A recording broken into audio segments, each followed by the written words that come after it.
D'abord, le confinement, il a été moins strict, et sur deux aspects.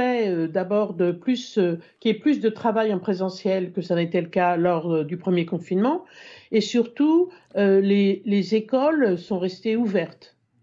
Alors, l'impact des écoles sur la circulation du virus, c'est quelque chose qui n'a pas été bien reconnu en France, hein, mais dans beaucoup de pays, c'est quelque chose qui est tout à fait pris en considération. Et il y a même un article qui vient de sortir aujourd'hui dans Science, qui essaye d'évaluer comme ça un petit peu globalement l'impact des différentes mesures et qui confirme que la conjonction de la fermeture des écoles et des lycées est un moyen efficace, au fond, pour contrôler la circulation de l'épidémie.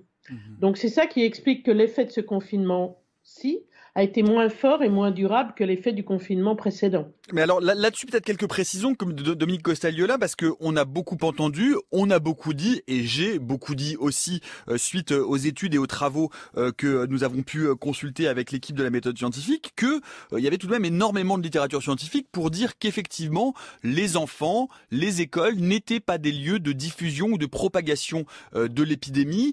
Je vous entends et j'entends ce que vous venez de dire à l'instant. On entend également ce qu'a dit le Premier ministre en disant finalement vous pouvez garder vos enfants le jeudi et le vendredi pour éviter qu'il y ait de la propagation virale avant les fêtes. Et du coup là-dessus, je dois dire que tout le monde, ou en tout cas moi le premier, on peut être légitimement assez confus sur le rôle des enfants dans cette propagation épidémique. D'abord, il y a deux choses qui comptent dans le fait de jouer un rôle dans la propagation. Il y a effectivement, est-ce qu'on est infectieux si on est porteur, mais il y a aussi le nombre de contacts que l'on a. Et c'est la résultante des deux qui va dire qu'on joue un rôle ou pas dans la transmission.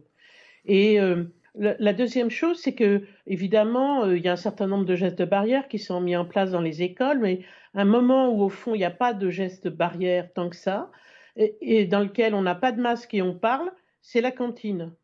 Et c'est difficile d'imaginer qu'il ne se passe absolument aucune contamination dans ce contexte-là dans les écoles, alors que c'est quelque chose qui ressort des études qui sont conduites quand c'est sur le lieu de travail et quand c'est dans des restaurants ou dans des bars. Mhm. Donc voilà, c'est les deux qu'il faut compter. Et quand on va à l'école, on a beaucoup de contacts. Mhm. Et même si on est moins infectieux, au total, ça fait quand même des cas.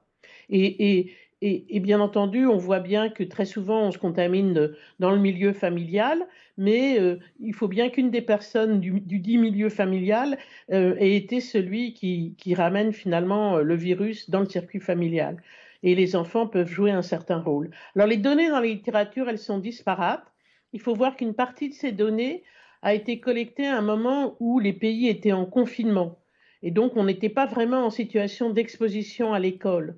Et quand on a des données qui sont vraiment à des périodes où les écoles n'étaient pas fermées, eh bien, les résultats ne sont pas les mêmes que quand on a des données qui datent finalement de la période pré-confinement ou tout début du déconfinement précédent, qui ne sont pas vraiment bien adéquates pour juger la situation actuelle avec une circulation assez intense du virus.